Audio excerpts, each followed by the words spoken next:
누가 너더러 안방 쓰래? 저 곰팡이 피핀 창고방이 딱이야. 이 집에서 나는 가사 도우미이자 간병인, 그리고 화풀이 대상일 뿐 가족은 아니다. 박지훈의 손바닥이 뺨에 꽂혔을 때 나는 피하지 않았다. 피할 시간이 없어서가 아니라 무감각해졌기 때문이다. 왼쪽 뺨이 불에 댄 듯 화끈거렸고 귓속에서는 윙윙거리는 이명이 들려왔다. 마치 수많은 파리가 날아다니는 것 같았다. 입안에서 비릿한 쇠맛이 났다.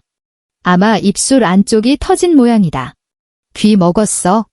지민이 금방 도착한다는데 안방 비워두라니까 웬 장승처럼 서 있어? 그가 고함을 지를 때 튀긴 침이 얼굴에 닿았다. 나는 손을 들어 소매 끝으로 천천히 얼굴을 닦아냈다. 아주 느린 동작이었다. 소매 끝이 닳아 실밥이 터진 게 눈에 들어올 만큼. 결혼 첫 해에 산 이 홈웨어는 물이 빠져 희끄무레했다. 안방요. 내 목소리는 심하게 갈라져 있었다.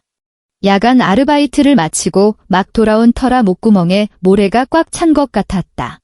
지민 아가씨가 안방을 쓴다고요? 그럼 어쩌니? 소파에 앉아있던 시어머니 김 여사가 고개를 돌렸다. 손에는 귤을 까다 만 채였고 TV에서는 아침 드라마가 흘러나오고 있었다. 산후조리하러 온 내 시누이를 그 볕도 안 드는 북향 창고방에 처박아 두란 말이니? 남들이 알면 뭐라고 하겠어? 우리 박씨 집안 체면이 뭐가 되니? 나는 박지훈을 쳐다봤다. 나의 남편. 그는 내 시선을 피하며 짜증스럽게 머리를 헝클어뜨렸다. 마치 내가 말도 안 되는 억지를 부리고 있다는 듯이. 결정 난 거야? 빨리 움직여. 너 그 잡동사니들 싹 다 창고방으로 옮겨. 지민이 몸도 약한데 햇볕 잘 드는 방 써야지. 그는 잠시 멈칫하더니 마치 선심이라도 쓰듯 덧붙였다. 매일 미역국 끓이는 거 잊지 말고. 지민이가 당신이 끓인 걸 좋아하잖아. 미역국. 위장이 뒤틀리는 것 같았다. 밤 10시부터 아침 6시까지 편의점에서 8시간을 서 있었다. 취객들의 주정을 받아내고 차가운 냉동 물건들을 정리하느라 다리는 내 다리가 아닌 것처럼 퉁퉁 부었다. 지하철을 타고 돌아오는 내내 문가에 기대선 채 머릿속에는 오직 하나뿐이었다. 냉장고에 있는 어제 먹다 남은 김치찌개를 데워 밥 한 덩이 말아 먹고 딱 3시간만 기절하듯 자는 것. 오후에는 보습학원 청소 아르바이트를 가야 하니까. 그런데 지금 그들은 나더러 안방을 비우라고 한다. 내가 7년을 살았지만 단 한 번도 온전히 내 것이었던 적 없는 그 방을. 그리고 미역국을 끓이라고 한다. 저 아직 아침도 못 먹었어요. 내가 말했다. 목소리는 아주 작았다. 박지훈은 기가 막힌다는 듯 코웃음을 쳤다. 먹어, 먹어. 아주 먹는 거라면 사족을 못 쓰지. 지민이 다 왔다는데 밥 생각이 나? 빨리 안 움직여? 시어머니가 귤껍질을 쓰레기통에 던지며 손을 탁탁 털었다. 하여간 눈치라고는 없어서. 우리 지훈이가 널 왜 데려왔겠니? 집안일이나 잘하라고 데려온 거지? 지금 한창 바쁠 때 요리조리 핑계대는 꼴하고는? 즉, 부모도 없고 뒷말은 삼켰지만 무슨 말인지 안다. 부모도 없고 호주에 이모 하나 달랑 있다지? 가세도 별 볼 일 없고 혼수도 없이 빈 몸으로 들어와서는? 이 말들은 7년 내내 들었다. 내 부모님이 남긴 얼마 안 되는 유산이 내 대학 등록금과 장례 비용으로 진작에 다 쓰였다는 걸 알게 된 결혼식 날부터 그 말들은 내 척추에 박힌 가시가 되었다. 나는 몸을 돌려 안방으로 향했다. 발걸음이 천근만근 무거웠다. 한 걸음 한 걸음이 손뭉치를 밟는 것 같기도 하고 칼날 위를 걷는 것 같기도 했다. 안방에는 아직 온기가 남아 있었다. 이불은 개지도 않은 채 침대 위에 엉망으로 뭉쳐져 있었다. 내가 새벽에 나가기 전 박지훈이 젖히고 나온 모양새 그대로였다. 그는 보통 8시 반까지 자다가 광화문에 있는 무역회사로 출근하곤 했다. 침대 머리맡에는 웨딩 사진이 놓여 있었다. 사진 속에 나는 어색하게 웃고 있었다. 메이크업 아티스트가 파운데이션을 두껍게 발랐는데도 눈 밑에 다크서클은 가려지지 않았다. 그때 나는 결혼 비용을 보태기 위해 아르바이트를 2개나 뛰고 있었다. 박지훈은 내 어깨를 감싸고 아주 모범적인 미소를 짓고 있었다. 나는 손을 뻗어 액자를 엎어 협탁 위에 놓았다. 툭, 유리와 나무가 부딪히는 둔탁한 소리가 났다. 옷장을 열었다. 내 옷은 옷장의 4분의 1도 채우지 못했다. 그나마도 물이 빠진 저렴한 기본 아이템들이 대부분이었다. 박지훈의 양복, 셔츠, 코트는 칼같이 다려져 빼곡하게 걸려 있었고 그 옆에는 널찍한 빈 공간이 있었다. 예전에는 시어머니가 가끔 와서 자고 갈 때 쓰던 공간이었다. 이제 저기는 박지민의 차지가 될 것이다. 박지민. 내 시누이. 나보다 2살 어린 그녀는 온 집안의 귀여움을 독차지하며 자랐다. 대학 졸업 후 동창과 결혼했는데 시댁이 부산에서 사업을 해서 꽤 잘 산다고 했다. 결혼식도 으리으리하게 했고 시어머니는 만나는 사람마다 딸이 시집 잘 갔다고 자랑을 늘어놓았다. 결혼한 지 이제 겨우 1년 좀 넘었나? 아이까지 낳아놓고 왜 울면서 친정으로 와서 산후조리를 하겠다는 건지? 나는 기계적으로 옷걸이에서 옷을 꺼내 침대 위에 던졌다. 속옷, 양말, 홈웨어, 갈아입을 티셔츠와 바지 몇 벌, 여행용 캐리어 하나에 다 들어갔다. 화장대 위에는 내 것이라고 할 만한 게 거의 없었다. 바닥을 보이는 스킨로션 한 병, 작년 명절에 회사에서 선물로 받은 색조 립밤 하나. 그 옆에는 박지훈의 헤어왁스, 면도기, 향수가 어지럽게 널려 있었다. 나는 내 몫의 초라한 물건들을 낡은 파우치에 쓸어 담았다.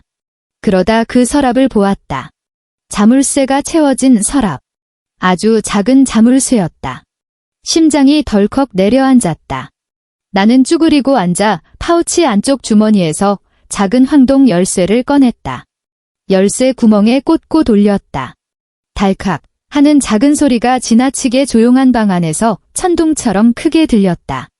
서랍 안에는 물건이 많지 않았다. 하드커버 노트 한 권, 카드 몇 장, 그리고 벨벳 주머니 하나.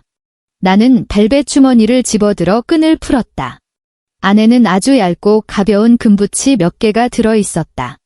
엄마가 남겨준 유품이었다. 그리고 통장 하나. 표지는 이미 낡아 있었다. 나는 통장을 펼쳐 마지막 숫자를 확인했다. 2,375만 원. 내가 몰래 모은 돈이었다. 월급에서 조금씩 떼고 박지훈이 장보라고 준 돈에서 푼돈을 아끼고 가끔 들어오는 번역 아르바이트비를 보태서 제비가 진흙을 물어나르듯 그렇게 조금씩 아주 오랜 시간 동안 모아온 돈이었다. 이 돈으로 나는 원래 벌컥 문이 열렸다. 아직도 안 끝났어. 뭘 그렇게 굼뜨게 굴어. 박지훈이 문가에 서서 인상을 찌푸리고 있었다. 침대 위에 널브러진 옷가지와 열린 캐리어를 보더니 표정이 조금 풀렸다. 빨리 좀 해. 지민이 고속도로 빠져나왔다더라. 아, 맞다. 미역국에 소고기 듬뿍 넣어. 지민이 고기 좋아하니까? 그리고 냉장고에 한우 있지? 그거 꺼내서 해동해 놔. 저녁에 지민이 몸보신 좀 시키게. 그는 할 말만 쏟아내고는 뒤도 돌아보지 않고 나갔다. 마치 업무 지시를 내리면 끝이라는 듯이. 나는 손에 쥔 통장을 꽉 움켜쥐었다. 모서리가 손바닥을 찔러 아팠다. 지훈 씨. 내가 그를 불렀다. 그가 귀찮다는 듯 고개를 돌렸다. 또 왜? 아가씨 왜 친정으로 산후조리 하러 오는 거예요? 시댁은요? 나는 물었다. 사실 대답이 궁금한 건 아니었다. 그저 미친 듯이 뛰는 심장을 가라앉히고 덜덜 떨리는 손을 진정시킬 시간이 필요했을 뿐이다. 박지훈의 얼굴에 난처함과 짜증이 스쳐 지나갔다. 뭘 꼬치꼬치 캐물어. 시댁 형편이 좀 안 좋아. 지민이한테도 잘 못해주고. 애가 서러워서 제 집으로 오겠다는데 그게 당연한 거지? 잔말 말고 빨리 치우기나 해. 쾅. 문이 닫혔다. 나는 천천히 바닥에 주저앉아 차가운 침대 모서리에 등을 기댔다. 형편이 안 좋아? 잘 못해줘? 결혼식 때 봤던 그 시댁 식구들은 점잖고 교양 있어 보였다.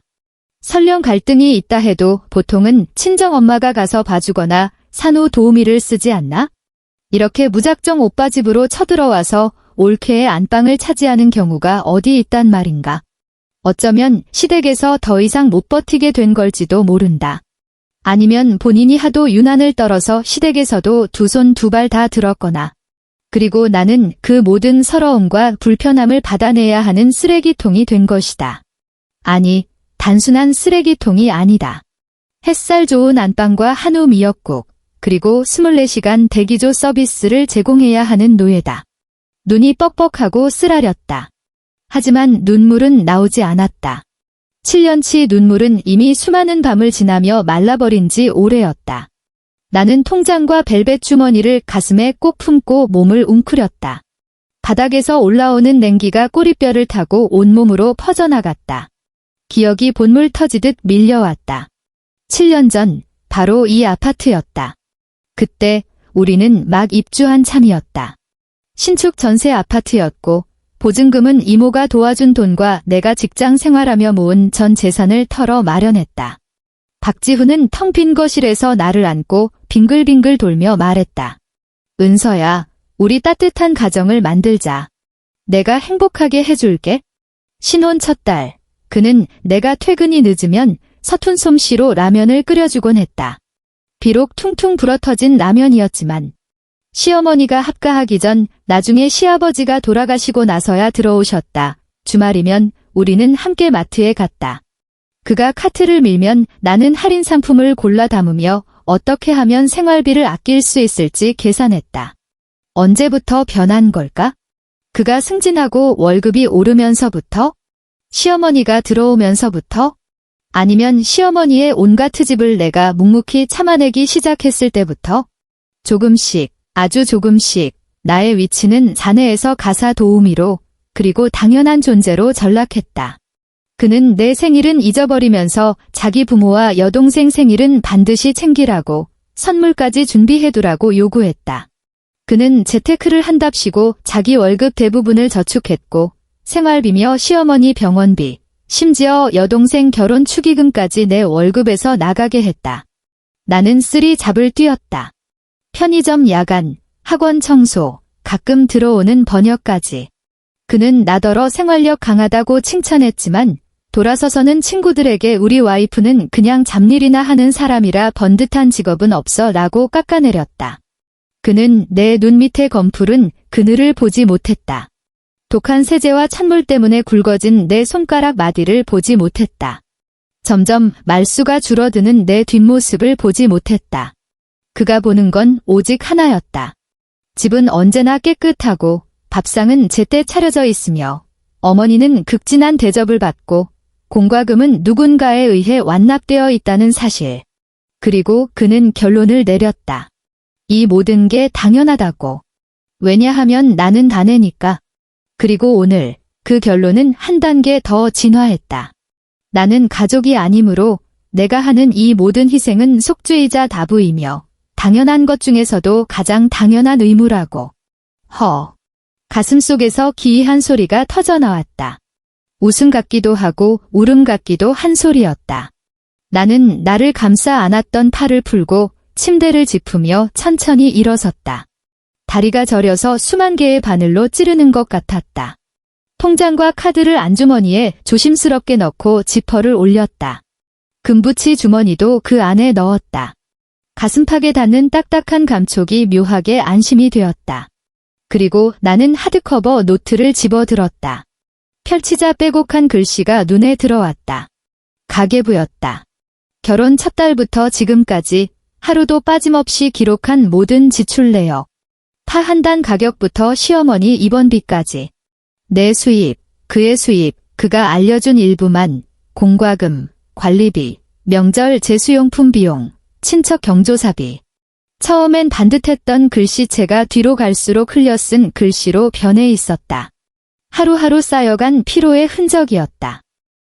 나는 맨 뒤에 빈 페이지를 펼치고 펜을 들었다. 창밖으로 스며드는 창백한 아침 햇살을 조명 삼아 적어 내려가기 시작했다. 이건 기록이 아니다. 청산이다. 박지민은 정오가 다 되어서야 도착했다. 혼자가 아니었다.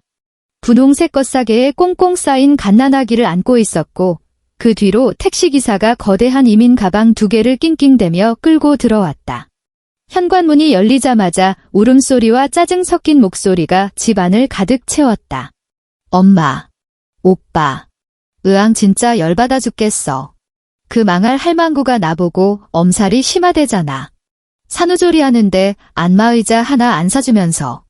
그 인간은 맨날 술 처먹고 늦게 들어오고 나랑 애는 거들떠보지도 않. 박지민은 마중 나온 시어머니 품에 아기를 획 떠넘기듯 안기고는 소파로 몸을 던져 대성통곡을 했다. 화장은 번지고 머리는 헝클어졌지만 걸치고 있는 캐시미어 코트는 한눈에 봐도 꽤 비싼 물건이었다. 시어머니는 외손녀를 받아 안고 어쩔 줄 몰라 하며 같이 눈시울을 붉혔다. 아이고, 우리 지민이 고생해서 어쩌니 그래, 잘 왔다. 친정이 최고지. 엄마가 다 해줄게. 박지훈은 옆에 서서 손을 비비며 안절부절 못했다. 그만 울어. 산후에 울면 눈 나빠진다. 집에 왔으니까 이제 다 괜찮아. 세 사람은 소파에서 흐느끼는 박지민을 중심으로 견고한 원을 만들었다. 나는 안방 문가에 서서 그 광경을 지켜봤다. 아무도 나를 쳐다보지 않았다. 나는 그저 벽지나 배경 화면일 뿐이었다. 아기가 불편한지 시어머니 품에서 꼼지락거리며 새끼 고양이 같은 울음소리를 냈다. 그제야 시어머니가 나를 쳐다봤다. 멀뚱히 서서 뭐하니? 내 우는 거 안 보여? 배고픈가 보다. 젖병이랑 분유 어딨니? 지민이 오느라 힘들어서 젖 안 돌 테니까 얼른 분유 타와. 박지훈도 고개를 돌려 명령했다. 다용도실 선반 맨 위에 예전에 사둔 분유 있을 거야. 그거 타와. 물 온도 잘 맞추고 애 입대지 않게 조심해. 나는 묵묵히 부엌으로 향했다. 다용도실 문을 열고 까치발을 들어 선반 꼭대기에서 개봉된 분유통을 찾아냈다. 예전에 시어머니 친구가 선물로 준 건데 한 번도 뜯지 않았던 것이다. 물을 끓이고 젖병을 소독하고 온수를 맞추고 분유를 타서 흔든다. 기계적이고 숙련된 동작이었다. 손목이 시큰거렸다. 편의점 야간 근무 때 무거운 박스를 나르느라 생긴 만성 통증이었다. 손등에 물방울을 떨어뜨려 온도를 확인했다. 적당했다. 내가 젖병을 내밀자 시어머니가 낚아채듯 가져가 아기에게 물렸다. 울음소리가 잦아들었다. 박지훈은 그제야 한숨을 돌린 듯 나에게 손짓했다. 됐어. 여긴 신경 쓰지 마. 안방 다 치웠지? 가서 지민이 짐 옮겨놔. 가방 무거우니까 조심하고. 30인치짜리 대형 이민 가방 2개는 정말로 무거웠다. 나는 가방을 끌고 낑낑대며 거실을 가로질렀다. 박지민은 여전히 훌쩍거리며 시대 컴담을 늘어놓고 있었고 시어머니와 박지훈은 양옆에서 맞장구를 쳐주고 있었다. 바퀴가 바닥을 긁는 소리는 그들의 대화 소리에 묻혀버렸다. 안방 한쪽 벽에는 이미 내 짐 가방이 덩그러니 놓여 있었다. 내 물건이 빠져나간 방은 조금 휑해 보였지만 훨씬 넓어 보였다. 창문으로 들어온 햇살이 미색 바닥 위로 따스하게 내려앉아 있었다. 나는 박지민의 가방을 밀어넣고 열었다. 안에는 옷가지와 화장품, 온갖 육아용품들이 뒤죽박죽 섞여 있었다. 값비싼 원피스와 수유 브래지어가 엉켜 있었고 화장품 병들이 와르르 쏟아져 나왔다. 나는 쭈그리고 앉아 물건들을 하나씩 꺼내 정리하기 시작했다. 옷은 옷장에 걸었다. 내가 비워둔 공간을 채우고도 모자라 박지훈의 옷이 걸린 공간까지 침범했다. 화장품은 화장대 위에 늘어놓았다. 내 초라한 물건들은 구석으로 밀려났다. 아기 내복, 기저귀, 물티슈는 방 한 구석에 쌓았다. 방 안은 금세 낯선 향기로 채워졌다. 박지민이 즐겨 쓰는 달콤하고 진한 향수 냄새였다. 나는 아주 천천히 꼼꼼하게 정리했다. 손끝에 닿는 부드럽고 값비싼 옷감의 감촉을 느끼며 내 마음은 차갑게 식어갔다. 이곳은 더 이상 내 방이 아니다. 아니, 처음부터 내 방이었던 적은 없었다. 미역국 냄새가 부엌을 채울 때쯤 시계는 오후 2시를 가리키고 있었다. 나는 가스레인지 앞에 서서 냄비 속에서 끓고 있는 거무튀튀한 국물을 내려다보았다. 불린 미역 사이로 소고기가 가라앉아 있었다. 소고기 듬뿍이라는 박지민의 요구대로 주말에 먹으려고 아껴둔 한우 양지머리를 반이나 썰어 넣었다. 나머지 반은 저녁에 구워 바쳐야 한다. 빈속이 쓰려왔지만 기름진 고기 냄새를 맡으니 구역질이 올라왔다. 거실에서는 TV 소리가 들려왔다. 박지민이 예능 프로그램을 보며 깔깔거리는 소리가 들렸다. 시어머니는 아기를 어르며 아이고, 우리 강아지, 엄마 닮아서 인물도 훤하네하고 감탄사를 연발했다. 박지훈은 아마 방에 들어가 부족한 잠을 자거나 휴대폰 게임을 하고 있을 것이다. 평화롭고 화목한 풍경이다. 부엌에 유령처럼 서 있는 나만 지워버린다면? 국이 다 끓었다. 나는 국그릇에 국을 가득 퍼담고 밥과 어제 미리 만들어둔 반찬들을 쟁반에 올렸다. 쟁반이 무거웠다. 나는 조심스럽게 거실로 나갔다. 아가씨, 식사하세요. 탁자에 쟁반을 내려놓았다. 박지민은 국그릇을 흘긋 보더니 미간을 찌푸렸다. 기름이 좀 많은 거 아니야? 그녀는 숟가락으로 국을 휘젓더니 한술 떠서 후후 불어 입에 넣었다. 나는 가만히 서서 판결을 기다렸다. 소고기가 좀 질기네. 새언니, 고기는 나중에 넣어야지 오래 끓이면 질겨지잖아. 그리고 간이 너무 싱거워. 나 기운 없어서 짭짤하게 먹어야 하는데. 시어머니가 옆에서 거들었다. 그러게 말이다. 은서야, 음식할 때 정성 좀 들이라니까. 지민이 지금 몸조리하는 중인데 잘 먹어야 젖도 돌고 회복도 빠르지. 알겠습니다. 내 목소리는 감정 없이 평탄했다. 다음엔 신경 쓸게요. 아, 그리고. 박지민은 국을 떠먹으며 턱끝으로 안방 쪽을 가리켰다. 가방에 실크 잠옷 몇 벌 있는데 그거 세탁기 돌리지 마요. 손빨래 해야 해. 물 샴푸 쓰지 말고 내가 가져온 전용 세제 써요. 아기 겉싸개에 우유 토한 자국 있는데 그것도 손빨래해서 햇볕에 바짝 말려줘요. 네. 저녁엔 삼계탕 먹고 싶어. 엄마, 냉장고에 닭 있지? 반마리 남은 거 있다. 반마리로 누구 코에 붙여? 3사람인데. 가서 한 마리 더 사와. 토종다루로 사야 국물이 진해. 네. 박지민은 그제야 만족스러운 듯 손을 휘저었다. 됐어요. 언니도 가서 밥 먹어요? 아, 오후에 욕실 청소 좀 싹 해줘요. 나 매일 반신욕 해야 하니까 욕조 소독 깨끗하게 해놓고. 나는 뒤돌아 부엌으로 갔다. 냄비 바닥에 남은 국물 조금을 국그릇에 덜었다. 밥은 없었다. 깍두기 몇 개를 반찬 삼아 싱크대 앞에 서서 국물을 떠먹었다. 국은 짰다. 혀가 아릴 정도로 짰다. 오후 내내 나는 팽이처럼 돌았다. 박지민의 실크 잠옷을 손빨래하느라 찬물에 손을 담갔더니 관절 마디마디가 쑤셔왔다. 욕실에 쭈그리고 앉아 솔로 욕조를 박박 닦는데 락스 냄새 때문에 머리가 어질어질했다. 토사물 묻은 겉싸개를 비벼 빨아 베란다에 널고 거실에 박지민이 어지러뜨린 물건들을 치웠다. 박지훈이 한 번 물을 마시러 나왔다가 일하는 나를 보고도 아무 말 없이 방으로 들어갔다. 시어머니는 아기를 안고 거실을 서성이며 콧노래를 불렀다. 가끔씩 나에게 지시를 내리는 것도 잊지 않았다. 은서야, 가재 손수건이 모자란 것 같다. 내일 나가서 순면으로 몇 장 더 사와라. 은서야, 지민이가 과일 샐러드 먹고 싶다네. 저녁 먹고 좀 만들어라. 은서야, 창고방 정리는 다 했니? 거기서 잘 거면 이불 내다 널어라. 곰팡이 냄새 나더라. 나는 꼬박꼬박 대답했다. 머릿속에서 팽팽하게 당겨진 현 하나가 끊어질 듯 위태로운 소리를 내고 있었다. 해질녘, 마트에 다녀왔다. 토종달, 과일, 박지민이 콕 집어 말한 수입 유기농 요거트, 아기 손수건. 계산대 직원이 금액을 불렀다. 87,000원. 나는 지갑에서 가족 공용 체크카드를 꺼냈다. 내 월급 통장과 연결된 카드였다. 매달 생활비가 자동으로 이체되고 박지훈이 가끔 돈을 보내기도 하지만 대부분은 내 수입으로 채워지는 카드였다. 카드를 긁고 서명했다. 영수증이 길게 출력되었다.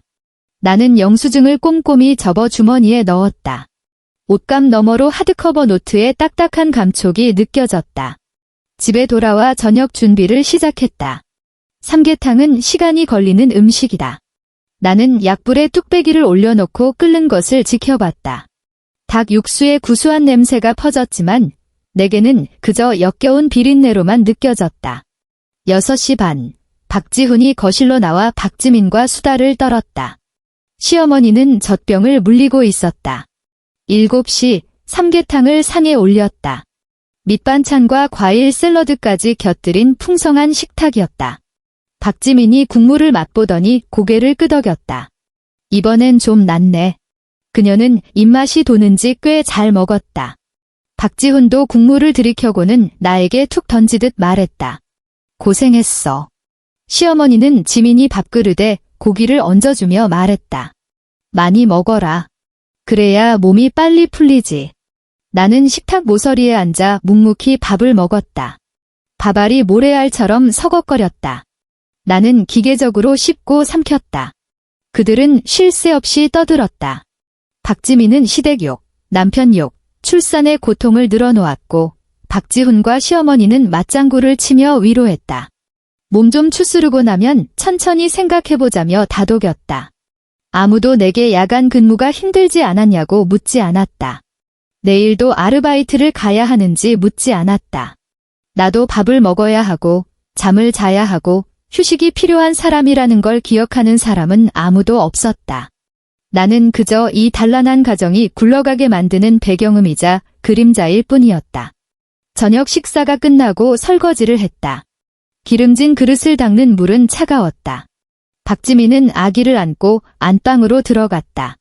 시어머니는 거실에서 TV를 봤고 박지훈은 서재로 들어가 잔업을 한다고 했다. 부엌 정리를 마치니 밤 9시가 다 되어갔다. 온몸의 뼈마디가 비명을 지르는 것 같았다. 나는 거실로 나가 시어머니에게 말했다. 어머니, 저 창고방 정리 좀 할게요. 시어머니는 TV에서 눈을 떼지 않은 채 손을 휘저었다. 그래라. 들어가서 살충제 좀 뿌려. 사람 안 산 지 오래돼서 벌레 나올라. 나는 복도 끝에 있는 북향방으로 향했다. 창문은 없고 작은 환기구만 있는 방. 예전에는 잡동사니를 쌓아두던 곳이었는데 시어머니가 들어오면서 짐을 대충 치우고 낡은 싱글 침대와 옷장을 넣어둔 곳이었다. 명목상 시어머니의 예비방이었지만 그녀는 거실이나 안방을 썼지 여기서 잔 적은 거의 없었다. 문을 열자 퀴퀴한 곰팡이 냄새와 먼지 냄새가 확 끼쳐왔다. 불을 켜니 침침한 형광등 아래 비좁은 방이 드러났다. 벽지는 습기를 먹어 누렇게 떴고 곳곳이 들떠 있었다. 침대 위의 이불은 눅눅해 보였다. 구석에는 먼지 쌓인 종이박스들이 탑처럼 쌓여 있었다. 이곳이 이제 내 방이었다. 나는 바로 들어가지 않고 뒤를 돌아봤다. 복도 저편, 굳게 닫힌 안방 문틈으로 따스한 불빛이 새어나왔다. 안에서는 박지민이 아기를 재우느라 흥얼거리는 자장가 소리가 들렸다. 거실에서는 TV 소리가, 서재 쪽에서는 고요함이 흘러나왔다. 이 집은 지금 더할 나위 없이 완벽하고 따뜻해 보였다. 단지 그 완벽함과 따뜻함이 나를 철저히 배제하고 있다는 것만 빼면. 나는 뒷걸음질 쳐 창고방 문을 닫았다. 불을 켜지 않았다. 차가운 문짝에 등을 기대고 어둠 속에 한참을 서 있었다. 그리고 다시 거실로 나갔다. 시어머니는 방에 들어갔는지 거실은 텅 비어 있었다. TV만 켜진 채 밤 뉴스를 내보내고 있었다. 나는 전화기 앞으로 다가가 수화기를 들었다. 잠시 망설이던 손가락이 번호를 눌렀다. 신호음이 몇 번 울리고 잠결에 받은 듯한 나른하지만 다정한 목소리가 들려왔다. 여보세요? 이모. 목소리를 최대한 낮췄지만 또렷하게 말했다. 저예요, 은서. 은선이. 이 시간에 웬일이야? 무슨 일 있어? 이모의 목소리에서 잠기가 순식간에 달아났다. 호주에 사는 이모는 한국보다 2시간 빠르니 지금쯤 밤 11시가 넘었을 것이다. 이모. 나는 숨을 깊게 들이마셨다. 폐부 깊숙이 찬 공기가 들어왔다. 지난번에 농장에 일손 필요하다고 하셨던 거 아직 유효해요? 수화기 너머로 잠시 침묵이 흘렀다. 은서야, 무슨 일이지? 박서방네 식구들이 또 이모. 나는 단호하게 말을 끊었다. 내 목소리가 너무 차분해서 나조차 놀랄 정도였다. 저 가고 싶어요. 최대한 빨리요. 그래도 될까요? 다시 침묵. 그리고 이모의 목소리가 들려왔다. 확신에 찬 목소리였다. 당연하지. 언제든 와. 내일 당장 초청장이랑 서류 준비하러 갈게. 너 비행기표 살 돈은 있니? 주소 안 변했지? 내가 제일 빠른 걸로 끊어줄까? 눈시울이 뜨거워졌다. 나는 눈을 질끈 감아 눈물을 삼켰다. 아니에요. 표값은 있어요. 수속하는데 얼마나 걸릴까요? 급행으로 하면 일주일 정도면 될 거야. 아는 에이전시 있으니까 재촉해볼게. 은서야, 확실히 마음먹은 거지? 정말 결정한 거지? 나는 어둠에 잠긴 창고방과 굳게 닫힌 안방 문을 번갈아 보았다. 네, 결정했어요. 전화를 끊고 거실에 잠시 서 있었다. 뉴스 앵커가 무미건조한 목소리로 경제 지표 하락을 보도하고 있었다. 베란다로 나갔다. 초겨울 밤 공기가 살을 벨듯 차가웠다. 가로등 불빛 아래로 몇몇 사람들이 종종 걸음으로 지나갔다. 멀리 도시의 네온 사인이 흐릿한 빛의 바다처럼 넘실거렸다. 내가 7년을 살아온 이곳, 내 모든 것을 쏟아부었지만 끝내 환영받지 못한 이 집이 낯설고 아득하게 느껴졌다. 마음속 깊은 곳에서 차갑고 단단한 무언가가 자라나 마지막 남은 미련 한 조각까지 집어삼키고 있었다. 나는 베란다 문을 닫고 실내로 들어왔다. 안방 옆에 있는 작은 방으로 향했다. 원래 시어머니 방이지만 오늘 밤은 아기를 돌본다며 시어머니가 안방에서 지민이와 함께 자기로 했다. 그래서 이 방은 비어 있었다. 나는 방으로 들어가 문을 잠갔다. 천장등 대신 침대 옆 스탠드만 켰다. 안주머니에서 하드커버 노트와 펜을 꺼냈다. 오후에 쓰기 시작했던 청산 페이지 뒤를 펼쳤다. 빈 공간에 계속 써 내려갔다. 단순한 지출 내역이 아니었다. 분류하고 정리하고 증명하는 작업이었다. 가계 공동재산, 명의상 및 나의 개인 자산 기여도 펜 끝이 잠시 멈췄다. 지난 7년 동안 나는 무보수 가사 노동과 간병, 감정 노동을 제공했을 뿐만 아니라 최소 1억 5천만 원 이상의 현금을 이 집에 쏟아부었다. 그 대가로 내가 얻은 건 이 박지훈의 아내라는 껍데기뿐인 직함과 언제든 창고방으로 내몰릴 수 있는 대우였다. 얼마나 우스운가. 얼마나 구역질 나는가. 나는 노트를 덮고 눈을 감았다. 관자놀이가 지끈거려 손가락으로 꾹 눌렀다. 당황하지 마, 흔들리지 마. 떠나기로 했다면 깨끗하게 가야 한다.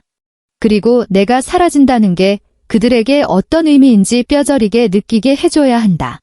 단순한 복수가 아니었다. 외과 의사가 종양을 도려내듯 냉정하고 철저한 분리 수술이 필요했다. 눈을 뜨고 책상 위에 휴대폰을 집어들었다. 은행 앱을 켰다. 가족 통장이 아닌 내 개인 계좌였다. 잔액 2,375만 650원 650원은 이자였다. 해외 송금 메뉴를 눌렀다. 예전에 이모가 비상시에 쓰라며 알려준 호주 계좌번호를 입력했다. 송금액 2,300만 원. 계좌에는 75만 650원만 남겼다. 송금 사유, 개인 채무 상환. 비밀번호 입력, 지문 인증. 송금 신청이 완료되었습니다. 1대 2영업일 이내 도착 예정입니다. 좋아. 이 돈은 여기 두면 안 된다. 이모에게 가면 안전하다. 다음은 연락처. 편의점 점장님과 학원 청소 반장님 번호를 찾았다. 밤 10시가 넘었으니 문자가 났다. 두 사람에게 비슷한 내용의 문자를 보냈다. 가정에 급박한 사정이 생겨 당장 그만둬야 할 것 같다고 갑작스러운 통보라 죄송하며 이번 주 급여는 위약금 명목으로 제하셔도 좋다는 정중하고 단호한 내용이었다.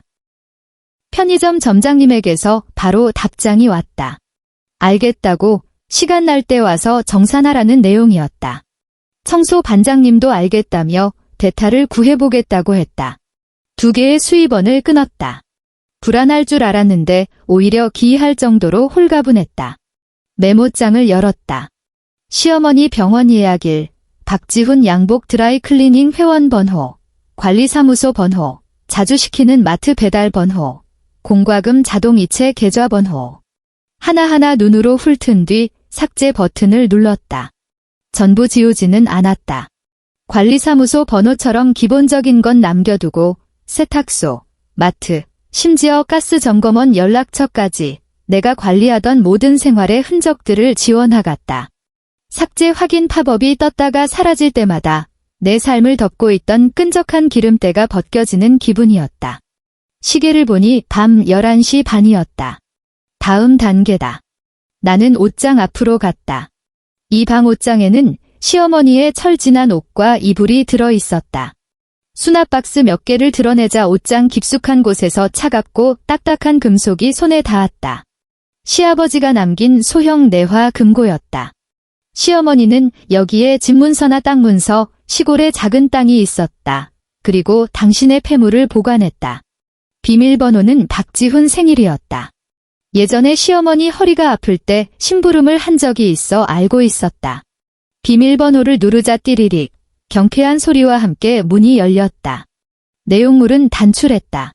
땅 문서와 금부치는 무시하고 고무줄로 묶인 서류 뭉치를 꺼냈다.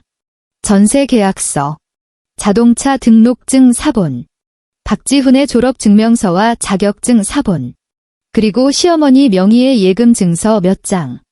내 시선은 전세 계약서에 고정됐다. 임차인 박지훈. 보증금 2억. 계약 기간은 아직 3년이나 남았다. 나는 휴대폰을 들어 계약서의 핵심 내용 보증금 액수, 임차인 정보, 계약 날짜, 그리고 특약사항에 적힌 나와 이모의 공동 출자 명시 부분, 당시 보증금 보호를 위해 넣어둔 조항이었다.를 꼼꼼하게 찍었다. 글자 하나하나가 선명하게 나오도록 초점을 맞췄다. 자동차 등록증도 찍었다. 원본은 건드리지 않았다. 사진만 찍고 다시 원래대로 묶어 금고에 넣었다. 문을 닫고 수납박스로 가렸다. 손끝 하나 떨리지 않았다. 심장 박동도 차분했다. 마치 수백 번 연습한 일을 수행하는 것처럼.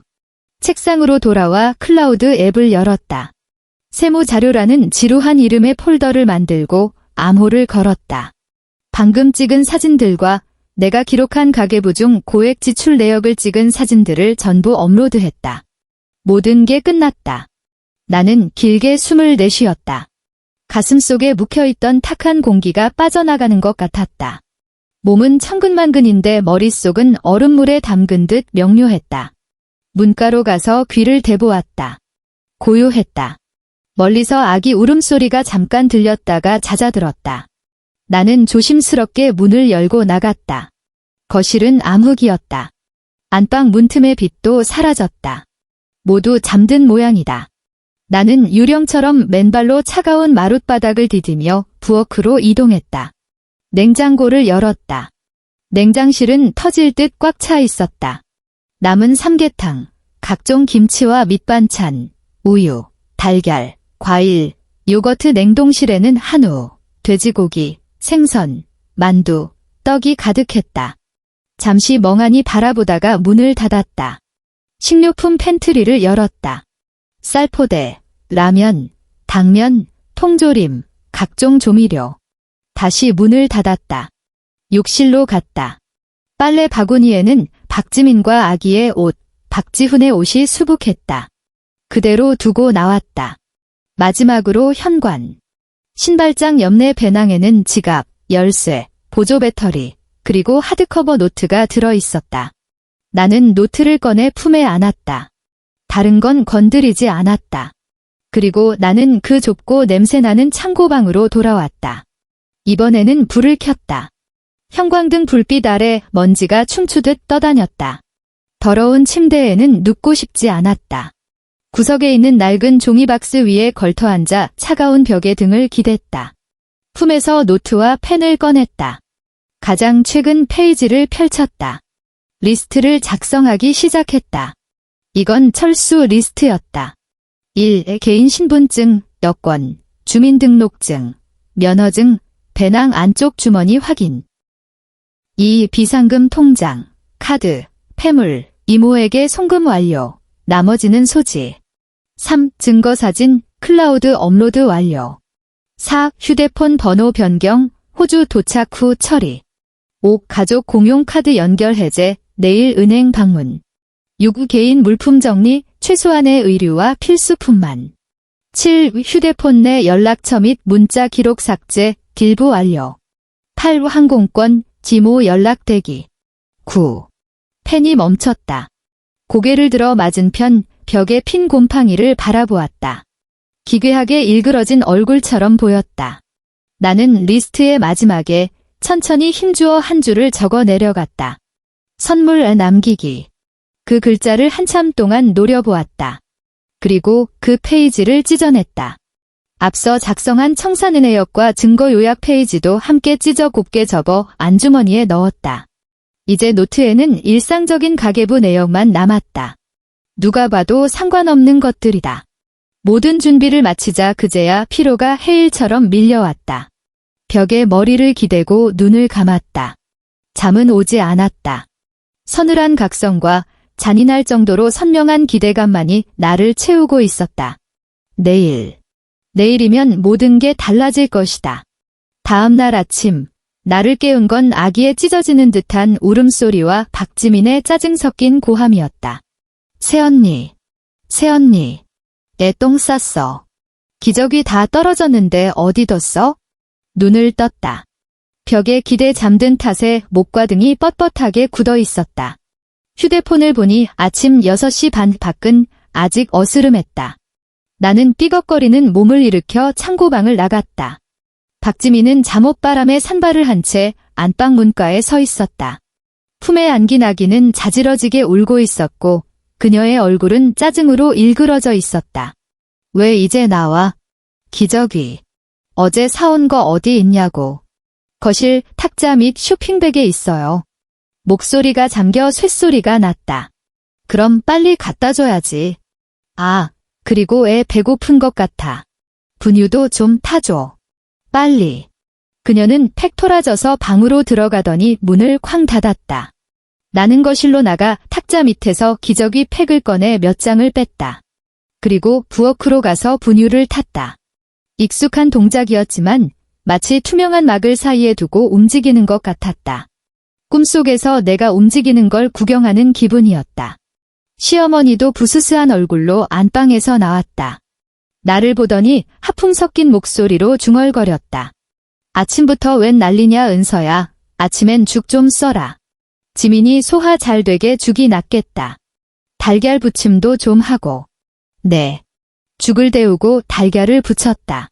나는 반찬도 없이 죽 한 그릇을 비웠다. 박지훈도 일어나 하품을 하며 식탁에 앉았다. 죽과 달걀을 보더니 미간을 찌푸렸다. 이게 다야? 딴 건 없어. 냉장고에 김치 있어요. 김치야 당연히 있는 거고. 그는 못마땅한 듯 혀를 찼지만 숟가락을 들었다. 수유를 마친 박지민이 아기를 안고 나와 식탁에 앉았다. 음식을 훑어보더니 입을 삐죽거렸다. 입맛 없어. 언니, 나 미역국 먹을래. 아침부터 국은 부대낀다. 그냥 죽 먹어라. 시어머니의 말에 박지민은 억지로 죽을 떠먹기 시작했다. 나는 조용히 식사를 마치고 내 그릇을 설거지통에 담았다. 저 오전에 잠깐 나갔다 올게요. 손에 물기를 닦으며 거실을 향해 말했다. 나가. 어딜? 박지훈이 고개를 들었다. 집안일이 산더미인데 지민이랑 애도 봐야 하고. 은행요. 나는 담담하게 말했다. 처리할 게 있어서요. 금방 와요. 은행. 무슨 일인데? 그의 눈에 의심이 서렸다. 제 개인적인 일이에요. 나는 그와 눈을 마주치지 않고 뒤돌아 창고방에서 배낭을 챙겨 나왔다. 개인적인 일. 그가 숟가락을 탁 내려놓으며 일어섰다. 가족보다 더 중요한 개인적인 일이 어디 있어? 지민이 온 지 하루밖에 안 됐고 엄마도 허리 아프다는데 며칠 미루면 안 돼? 나는 현관에서 신발을 신었다. 못 미뤄요. 점심 전에는 올게요. 야. 박지훈의 목소리가 높아졌다. 시어머니가 급히 끼어들었다. 됐어. 은행 갈 일이 있나 보지? 은서야, 올 때 시장 좀 봐와라. 저녁에 지민이 등갈비찜 해주고 싶다. 알겠어요. 나는 문을 열고 나갔다. 도어록이 잠기는 소리가 들렸다. 그 안에서 들려올 그 어떤 소음도 차단되었다. 아침 공기가 상쾌할 정도로 차가웠다. 나는 폐부 깊숙이 숨을 들이마셨다. 단지 안에는 아침 운동을 나온 노인들과 낙엽을 쓰는 경비원뿐이었다. 아무도 나를 신경 쓰지 않았다. 나는 가장 가까운 KB은행 지점으로 걸어갔다. 아직 문 열 시간은 아니었지만 365일 코너는 열려 있었다. ATM 기기 앞에 섰다. 가족 공용 체크카드를 넣었다. 잔액 조회 119만 8,400원. 이체 버튼을 눌렀다. 평소에 거의 쓰지 않던 잔고가 몇만 원뿐인 내 명의의 다른 계좌번호를 입력했다. 이체 금액 119만 원. 확인. 비밀번호 입력. 기계가 웅웅거리며 돈을 세는 소리가 들리더니 명세표를 뱉어냈다. 나는 명세표를 챙기고 카드를 뺐다. 그리고 옆에 있는 공과금 수납기로 옮겨 내 인터넷 뱅킹 아이디로 로그인했다. 이 가족 카드와 내 월급 통장 사이의 자동 이체 연결을 해지했다. 전기, 수도, 가스 요금 자동 납부 신청도 전부 취소했다. 작업을 마치고 카드를 지갑 깊숙한 곳에 넣었다. 이제 이 카드는 곧 깡통이 될 것이고 더 이상 내 피 같은 돈이 수혈되는 일은 없을 것이다. 은행을 나오니 햇살이 눈부셨다. 시계는 8시 40분을 가리키고 있었다. 나는 집으로 바로 가지 않았다. 근처 편의점에 들러 참치마요, 삼각김밥 하나와 생수 한 병을 샀다. 길가 벤치에 앉아 천천히 김밥 포장을 뜯었다. 밥알은 차가웠지만 씹을수록 고소했다. 나는 지나가는 차들을 바라보며 꼭꼭 씹어 삼켰다. 휴대폰이 울렸다. 박지훈이었다. 통화 버튼을 눌렀다. 야, 너 왜 아직 안 와? 지민이 애 목욕시켜야 하는데 혼자 못하겠대. 엄마 허리 아파서 못 돕는 거 알잖아. 빨리 튀어와. 그의 목소리에는 짜증이 가득했다. 거의 다 왔어요. 가는 중이에요. 빨리 좀 다녀. 뚝, 전화가 끊겼다. 나는 휴대폰을 주머니에 넣고 남은 김밥을 입에 털어 넣었다. 물을 마셔 목을 축였다. 빈 포장지와 물병을 분리수거통에 버렸다. 그리고 천천히, 아주 천천히 집을 향해 걸음을 옮겼다. 마지막 연극을 끝내러. 벤치에서 바로 일어나지는 않았다. 나는 그 자리에 몇 분간 더 앉아 있었다. 햇살이 내 몸 위로 쏟아졌지만 온기라곤 한 톨도 느껴지지 않았다. 이제 돌아가야 한다. 가서 마지막의 작별을 고해야 한다. 집에 들어서자마자 또다시 아수라장이 펼쳐져 있었다. 아기는 자지러지게 울고 있었고 욕실에 있는 박지민은 허둥지둥 대고 있었다. 시어머니는 옆에서 이래라 저래라 훈수만 둘 뿐 오히려 방해만 되었고 바닥은 물바다가 되어 있었다. 박지훈은 짜증이 잔뜩 난 얼굴로 거실에 서서 휴대폰을 들여다보고 있었다.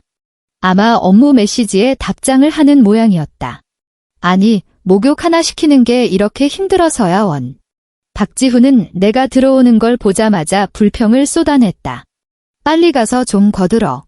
나는 배낭을 내려놓고 욕실로 들어갔다. 박지민의 손에서 아기를 받아 들었다.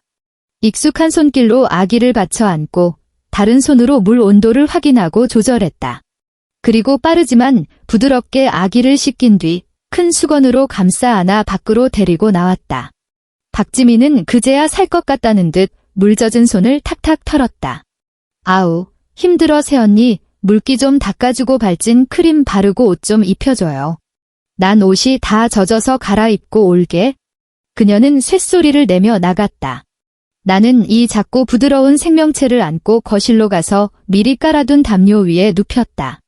보드라운 수건으로 물기를 톡톡 두드려 닦아내고 꼼꼼하게 발진 크림을 바른 뒤 깨끗한 옷을 입혔다.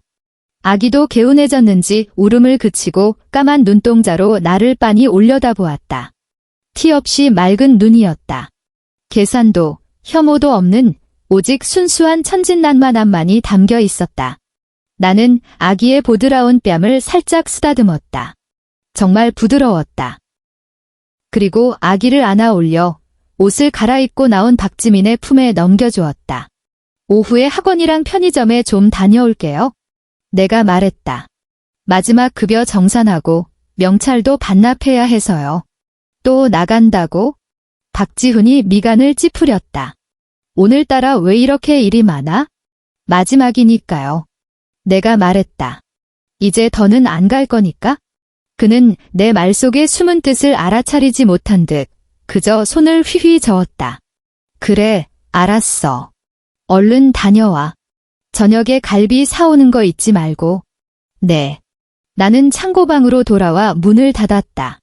배낭에서 크지 않은 캔버스 천 가방 하나를 꺼냈다. 진짜로 가져갈래 개인 물품들을 챙기기 시작했다.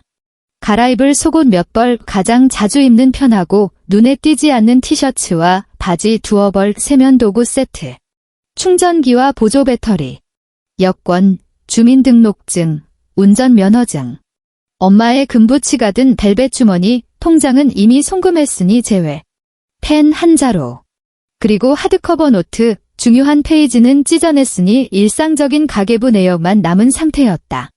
고작 이게 다였다. 캔버스 가방 하나도 다 채우지 못했다. 나머지 모든 것들, 물이 빠져 희끄무레한 홈웨어들, 싸구려 화장품들, 수년 동안 쓴 낡은 가방 전부 남겨두기로 했다. 그것들은 새로운 삶을 향해 나아갈 나에게 속한 물건이 아니었다. 짐을 다 챙긴 나는 캔버스 가방을 창고방 구석에 놓고 낡은 호디블로 덮어두었다. 그리고 방을 나와 오늘의 전무를 시작했다. 청소를 하고 산더미처럼 쌓인 빨래를 돌렸다. 여기에는 아기가 우유를 토해 얼룩진 박지민이 벗어놓은 실크 잠옷도 포함되어 있었다. 점심을 차리고 설거지를 했다. 오후에는 다시 외출해서 학원과 편의점에 들러 쥐꼬리만한 급여를 정산받고 마지막 남은 내 몫의 현금을 챙겨왔다. 해질녘 마트에 들러 갈비와 박지민이 콕 집어 말한 과일 몇 가지를 샀다. 집에 돌아와 갈비탕을 끓였다. 주방 가득 고소한 냄새가 퍼져나갔다. 박지민은 거실에서 아기를 안고 TV를 보며 간간히 웃음을 터뜨렸고 시어머니는 소파에서 꾸벅꾸벅 졸고 있었다. 박지훈은 아직 퇴근 전이었다. 모든 것이 평소와 다를 바 없어 보였다. 이게 최후의 만찬이라는 것을 아는 사람은 오직 나뿐이었다. 갈비탕이 푹 끓어 고기가 부드러워졌을 때 나는 반찬 2가지를 볶고 밥을 펐다. 밥상이 차려질 즈음 박지훈도 딱 맞춰 귀가했다. 오늘 국물 냄새 좋은데? 그는 양복 재킷을 벗으며 넥타이를 느슨하게 풀었다. 온 가족이 둘러앉아 밥을 먹었다. 박지민은 국물이 맛있다며 칭찬했고 시어머니는 웬일로 내 밥그릇에 갈비 한 점을 얹어주었다. 박지훈도 밥을 한 공기 더 비웠다. 나는 조용히 밥을 먹으며 그들의 잡담을 들었다. 주제는 뻔했다. 아기 이야기, 박지민의 앞으로의 계획, 박지훈의 회사 이야기. 아, 맞다. 은서야. 박지훈이 문득 생각난 듯 입을 열었다. 그 월급 통장 말이야. 다음 달 생활비는 언제 들어와? 지민이 와서 지출이 큰데 카드 잔고 간당간당하지 않아? 반찬을 집던 내 손이 잠시 멈칫했다. 네, 알겠어요. 나는 이미 자동이체를 해지했다는 말도, 통장이 거의 텅 비었다는 말도 하지 않았다. 그도 별로 개의치 않은 듯 다시 박지민과 이야기를 이어갔다. 저녁 식사 후 나는 여느 때처럼 상을 치우고 설거지를 했다. 쏴 쏟아지는 물소리가 그릇에 묻은 기름기를 씻어냈다. 부엌 정리를 마치고 가스레인지까지 닫고 나니 어느새 8시가 다 되어가고 있었다. 나는 거실로 나갔다.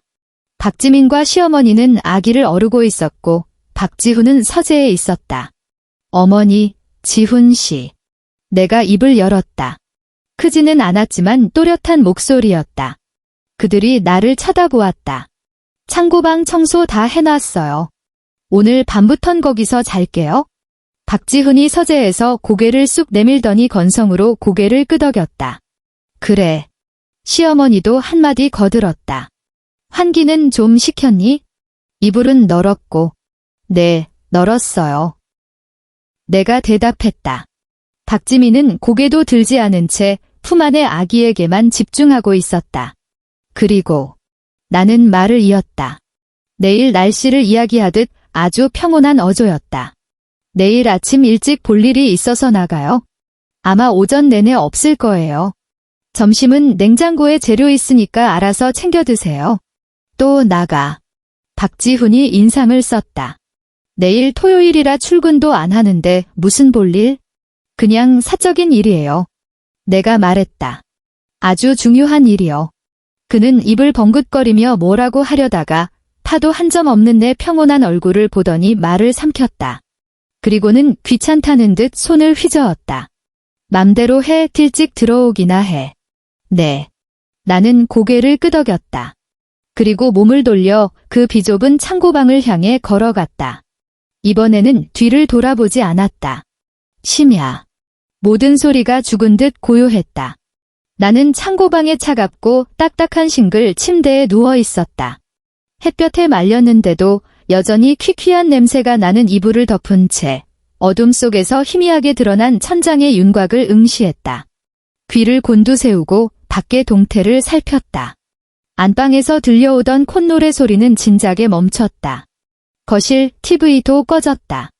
서재 문이 몇 번 여닫히는 소리가 나더니 마침내 집안의 모든 소음이 침묵 속으로 가라앉았다. 멀리서 가끔 차 지나가는 소리만이 다른 세상의 소리처럼 희미하게 들려올 뿐이었다. 나는 아주 천천히 조심스럽게 상체를 일으켰다. 불은 켜지 않았다. 문틈으로 새어들어오는 지극히 미약한 빛에 의지해 캔버스 가방을 찾아 어깨에 맸다. 가방은 가벼웠다. 그리고 맨발로 고양이처럼 소리 없이 문손잡이를 돌려 밖으로 나갔다. 거실은 칠흑 같은 어둠에 잠겨 있었다. 베란다 유리문을 통해 들어온 달빛만이 마룻바닥 위에 차가운 하얀색 웅덩이를 만들고 있었다. 나는 발소리 하나 내지 않고 거실을 가로질러 부엌으로 갔다. 냉장고를 열었다. 냉장실의 불빛이 순식간에 쏟아져 나와 좁은 공간을 밝혔다. 나는 눈을 가늘게 떴다. 그리고 시작했다. 안에 있는 모든 것을 하나씩 꺼냈다. 먹다 남은 삼계탕, 갈비탕, 각종 반찬통, 우유, 달걀, 요거트, 과일, 채소 전부 꺼내 싱크대 조리대 위에 올려두었다. 조리대는 금세 꽉 찼다. 다음은 냉동실이었다. 한우, 돼지고기, 생선, 만두, 떡, 아이스크림 역시 전부 꺼내 한대에 쌓아 올렸다. 냉장고는 순식간에 텅 비어버렸다. 덩그러니 남은 얼음 트레이 몇 개와 서랍 구석에 떨어진 부스러기들 뿐이었다. 나는 텅 빈 냉장고 문을 닫았다. 내부의 불빛이 사라졌다. 그 다음은 식품 팬트리로 향했다. 문을 열고 그 안에 있던 쌀, 밀가루, 라면, 통조림, 조미료 개봉한 것이든 새 것이든 가리지 않고 몽땅 꺼내 냉장고 앞바닥에 쌓아두었다. 다시 욕실로 가서 빨래 바구니에 담긴 더러운 옷들을 전부 쏟아 거실 한 구석에 산처럼 쌓았다. 깨끗한 수건과 목욕 타월도 그 위에 던져버렸다. 마지막으로 현관으로 갔다. 지갑과 열쇠 등 일상용품이든 내 배낭을 집어 들고 맸다. 캔버스 가방은 이미 어깨에 걸쳐져 있었다. 나는 그곳에 서서 내가 7년 동안 가꾸고 유지해왔지만 지금은 마치 폭풍이 휩쓸고 지나간 듯한 집을 둘러보았다. 달빛 아래 잡동사니들이 어지럽게 널려 있었다. 그 어디에도 예전의 그 가식적인 정돈됨이나 아늑함은 찾아볼 수 없었다. 남은 건 공허함, 그리고 혼돈뿐이었다. 나는 배낭 옆 주머니에서 미리 준비해둔 메모지와 펜을 꺼냈다. 달빛에 의지해 현관 신발장 위에 몸을 숙이고 몇 줄의 글을 적어 내려갔다. 글씨는 흔들림이 없었다. 남은 떠납니다. 가족끼리 잘 살아보세요.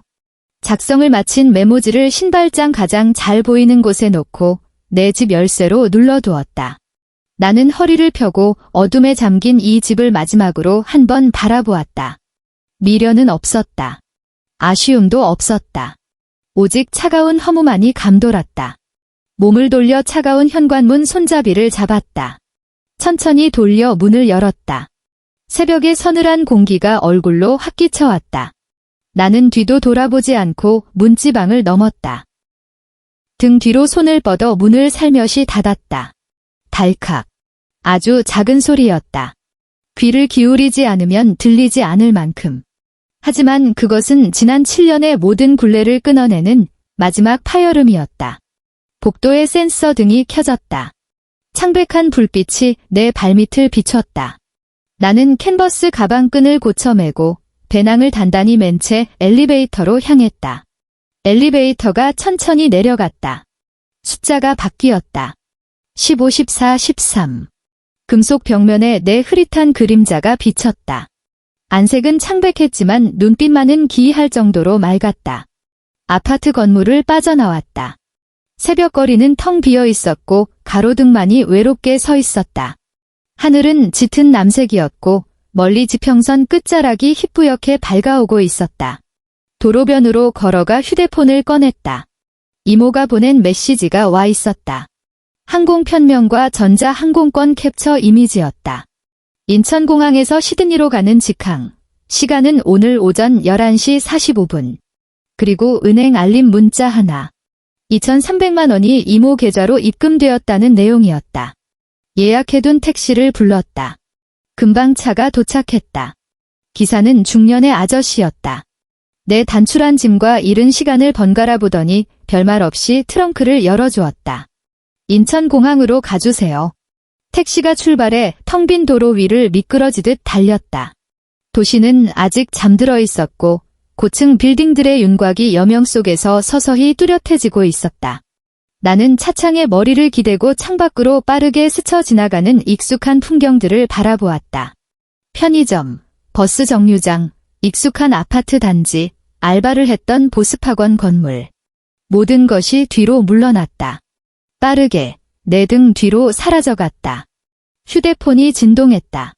들어서 확인했다. 박지훈이었다. 화장실이라도 가려다 내가 창고방에 없는 걸 발견한 걸까? 아니면 거실과 부엌의 난장판을 목격한 걸까? 전화가 걸려왔다. 받지 않았다. 곧이어 메시지가 화면에 떴다. 얘야, 한은성. 너 어디 처박혀 있어? 집구석 꼴이 이게 뭐야? 너 미쳤어. 당장 안 튀어와. 분노가 뚝뚝 묻어나는 말투였다. 나는 그 문장을 내려다보며 잠시 손가락을 멈췄다. 그리고 그 번호를 차단했다. 휴대폰을 비행기 모드로 전환했다. 세상이 순식간에 조용해졌다. 들리는 건 엔진의 부드러운 구동음과 창밖으로 점점 밝아오는 하늘의 소리뿐이었다. 나는 눈을 감았다. 잠을 청하려는 게 아니었다. 마음속으로 조용히 그리고 또렷하게 카운트다운을 시작했다. 그들의 지옥은 이제 막 시작되었다. 그리고 나의 비행기는 곧 이륙한다. 비행기가 활주로를 달려 허공으로 떠올랐다. 구름을 뚫고 솟구쳤다. 나는 창가 자리에 앉아 점점 작아지는 인천공항의 활주로를 내려다보았다. 활주로는 이내 구름바다 속으로 삼켜져 사라졌다. 기내는 고요했고 대부분의 승객은 부족한 잠을 청하고 있었다. 승무원이 카트를 밀며 지나가다 나직한 목소리로 물었다.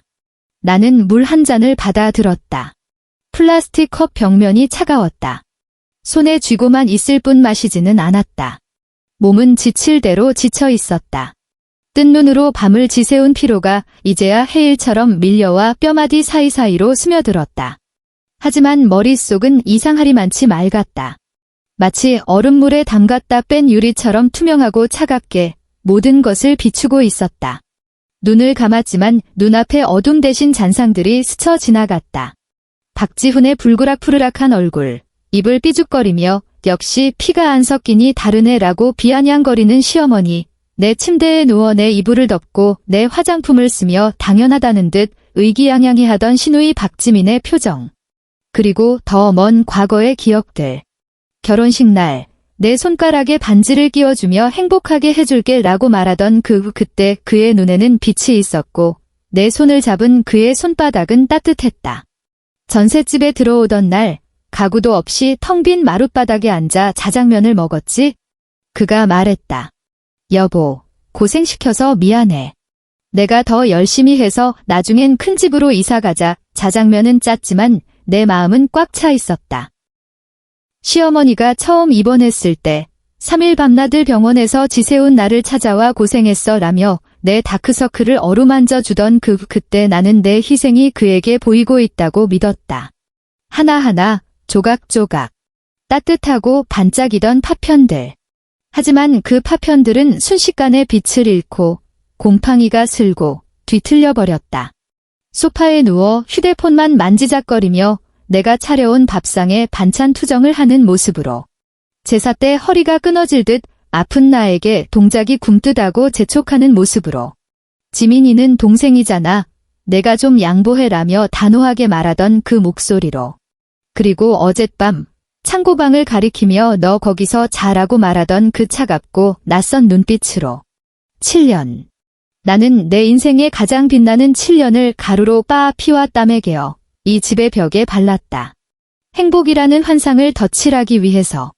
그들은 그 환상 속에 안주하며 누렸지만 아무도 벽구석에서 끊임없이 갈라진 틈을 메우느라 이미 너덜너덜해진 나를 들여다보지 않았다.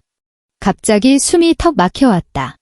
나는 번쩍 눈을 뜨고 창밖을 내다보았다.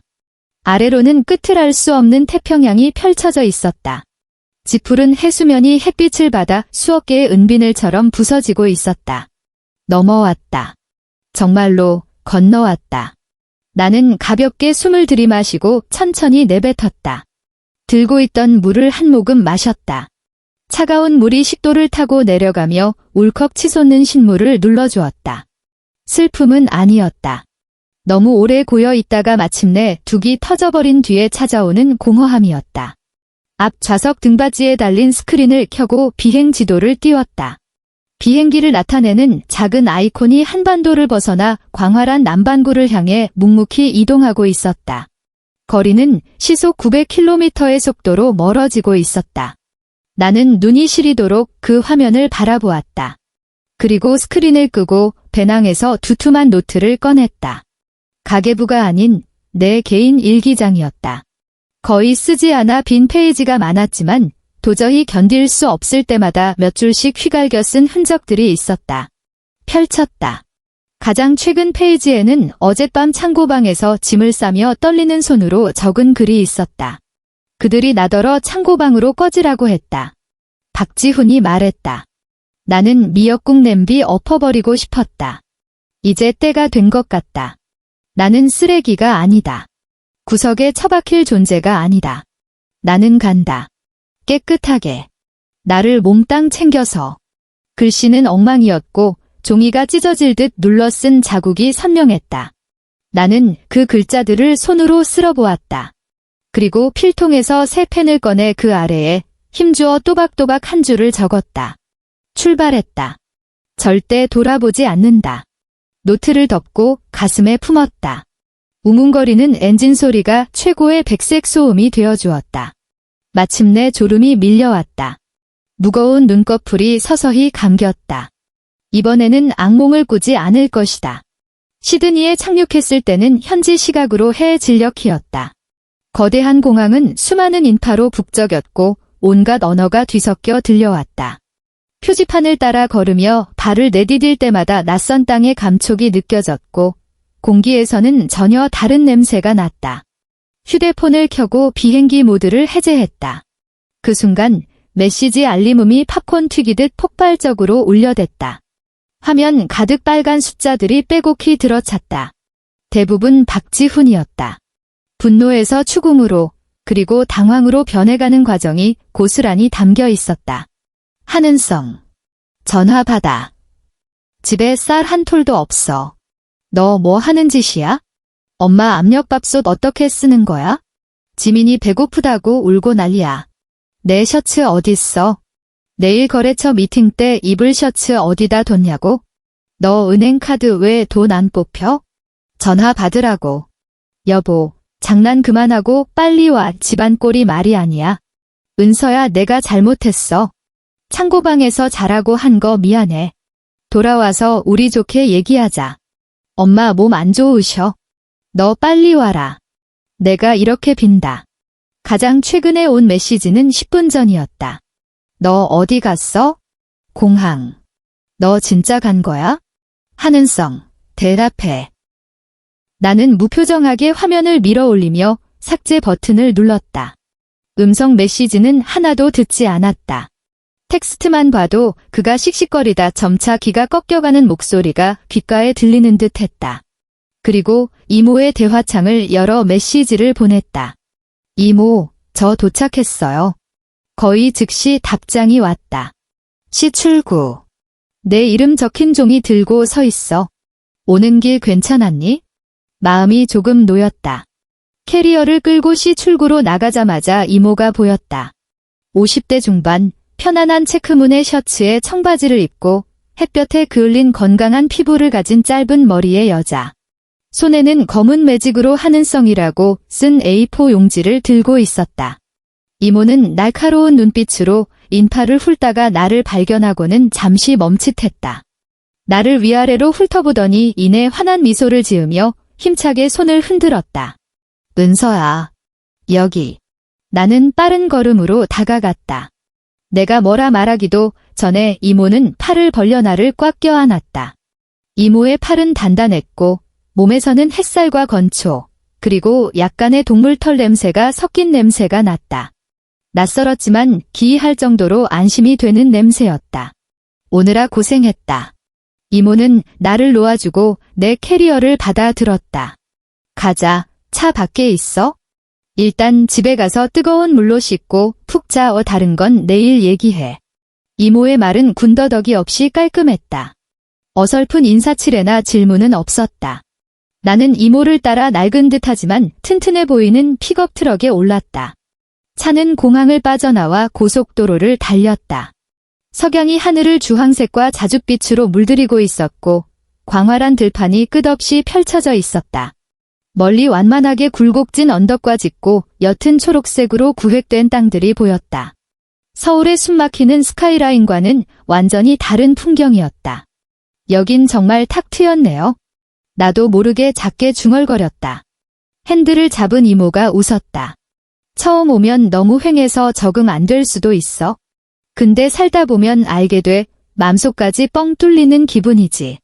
답답할 틈이 없어. 나는 대답 대신 창밖을 바라보았다. 마음속 꽉 막혀있던 응어리가 이 광활한 하늘과 땅을 보며 아주 조금 틈을 보이는 것 같았다. 이모의 농장은 시드니 시내에서 차로 2시간 넘게 걸리는 곳에 있었다. 아주 크지는 않았지만 구석구석 정돈이 잘 된 곳이었다. 본체와 창고, 울타리가 쳐진 목장에는 젖소 몇 마리가 한가롭게 풀을 뜯고 있었고 꽤 넓은 밭에는 다양한 작물이 자라고 있었다. 본체는 목조 단층집으로 내부는 소박하지만 실용적이고 따뜻했다. 이모는 내게 햇살 냄새가 나는 깨끗한 침대 시트가 깔린 독방을 내주었다. 창문이 커서 방이 환했다. 앞으로 여기가 내 방이다. 이모가 내 어깨를 두드렸다. 불편해하지 말고 내 집처럼 지내. 단. 이모가 눈을 찡긋했다. 여기선 공짜 밥은 없어. 내일부터 일해야 해. 소젖 짜고, 달걀 껐고, 잡초 뽑고, 트랙터 운전도 배우고. 할 일 태산이다. 임금은 시장 가격대로 쳐줄게. 숙식 제공하고. 나는 고개를 끄덕였다. 좋아요. 나는 노동이 필요했다.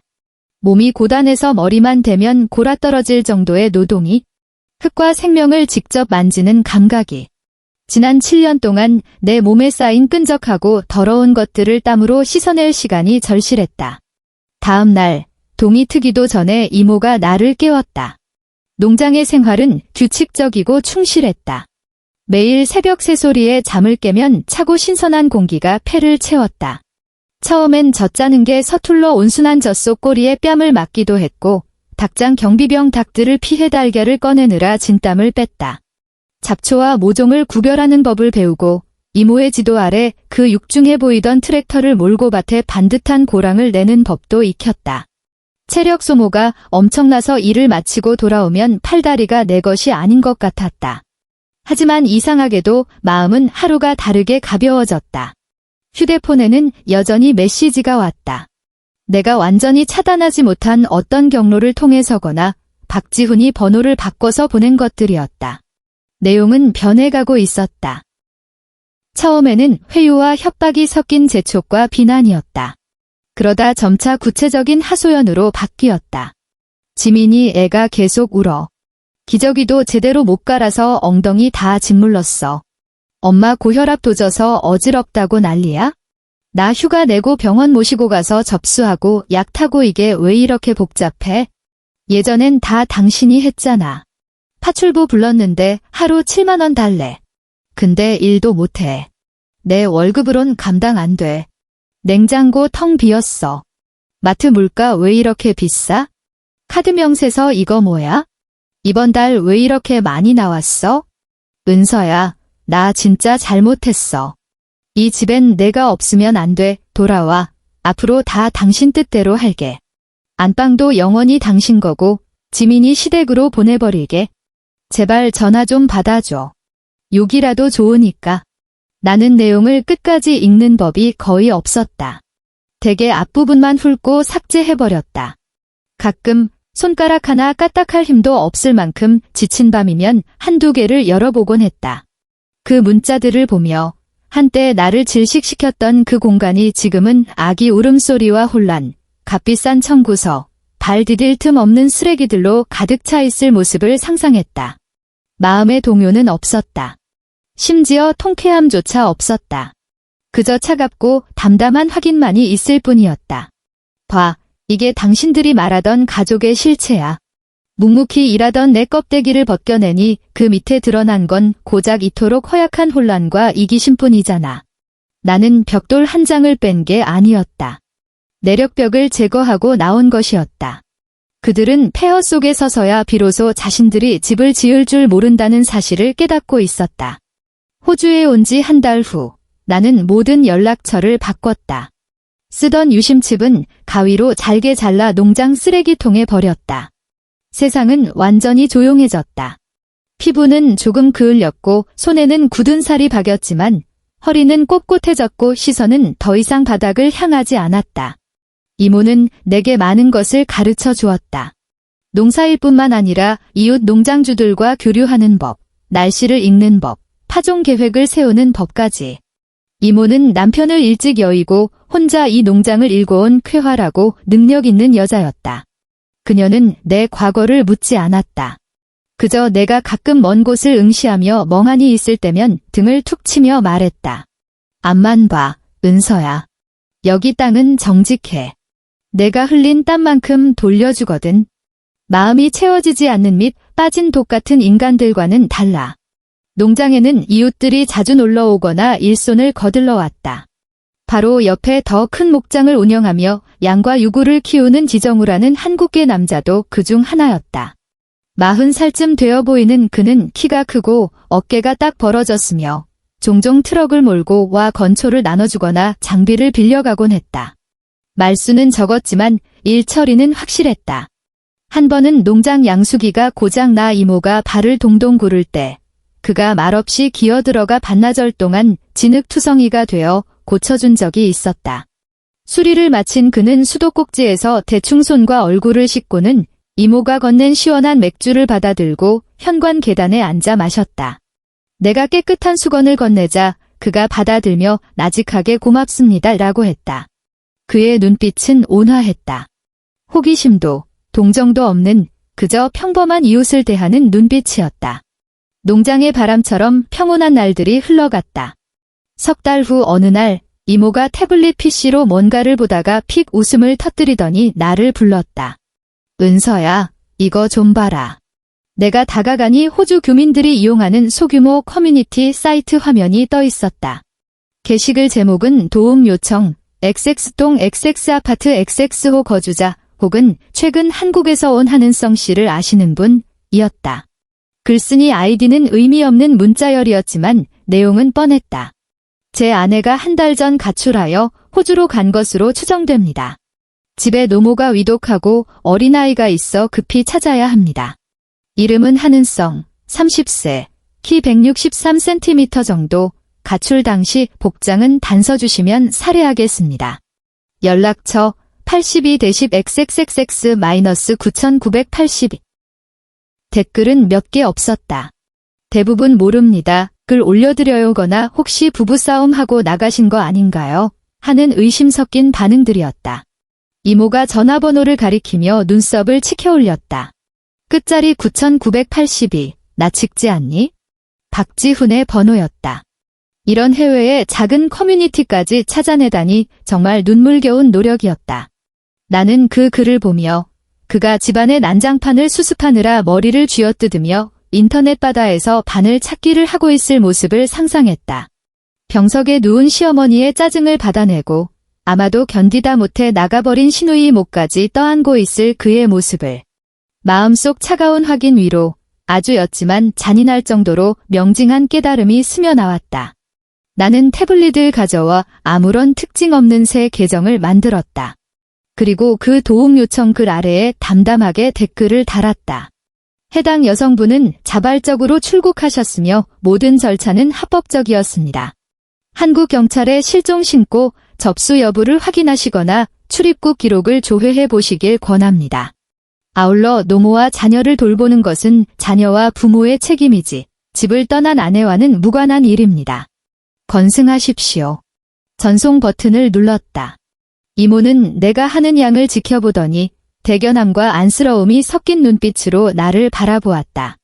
그녀는 아무 말 없이 직접 담근 사과주를 한 잔 따라주었다.